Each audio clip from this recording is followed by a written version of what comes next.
दोस्तों आज का जो टॉपिक है वो आपके लिए मैं लेकर आया हूं, डिक्लेरेटिव डिक्री क्या होती है।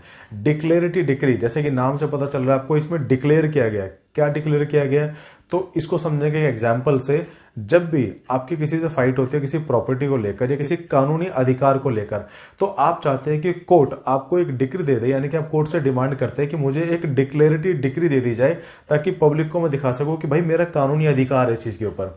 इसको समझेंगे एक एग्जाम्पल से। मान के चलते हैं कि मैं और मेरा भाई, हम दो जने हैं। अब मेरे फादर ने एक्सपायर होने से पहले एक विल बनाई जिसमें सारी की सारी प्रॉपर्टी एक विल बना के मतलब मेरे नाम पे कर दी, और वो विल मेरे नाम पे, वो विल भी मेरे पास है। अब मेरा भाई कहता है वो प्रॉपर्टी उसकी है, ठीक है, और मैं कहता हूं मेरी प्रॉपर्टी क्योंकि मेरे नाम पे विल है। या मेरा भाई कहता है कि ये जो विल बनी है ना भाई ये फर्जी है, मैं इस पे बिलीव नहीं करता हूं।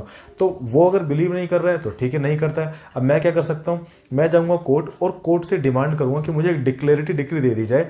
अब जज साहब क्या करेंगे, अब जज साहब के पास एक डिस्क्रिशनरी पावर होती है कि वो आपके एविडेंस को देखेंगे, यानी कि आप किस बेस पे कह रहे हो कि भाई आप कानूनी अधिकार है आपको उस प्रॉपर्टी पे, तो वो उस विल को देखेंगे और अगर उनको लगता है कि कोई प्रॉब्लम नहीं विल के अंदर, तो फिर वो एक डिग्री दे देंगे, कौन सी, डिक्लेरेटिव, जिसमें ये डिक्लेयर कर दिया गया कि भाई मैं कानूनी अधिकार रखता हूं, वो प्रॉपर्टी मेरी है। पर इसका ये मतलब बिल्कुल भी नहीं होगा कि जो डिफेंडेंट है यानी कि जो मेरा भाई है वो मेरे खिलाफ कंप्लेंट नहीं कर सकता या मेरे खिलाफ वो आगे ऑर्डर नहीं ले सकता कोर्ट से, ठीक है। डिक्लेरेटिव डिक्री सिर्फ इतनी बात करती है कि घोषणा करती है, डिक्लेयर करती है कि हाँ आपका कानूनी अधिकार है। वो ना तो एग्जीक्यूशन की बात करती है और ना ही कोई रेमेडी की बात करती है, ना ही आपको रेमेडी दी है, ना कोई एग्जीक्यूट हुआ कोई और, ठीक है। तो इसे कहते हैं डिक्लेरेटिव डिक्री। अगर समझ आ गया दोस्तों तो वीडियो को लाइक करने के बाद चैनल को सब्सक्राइब बिल्कुल करें। Thank you.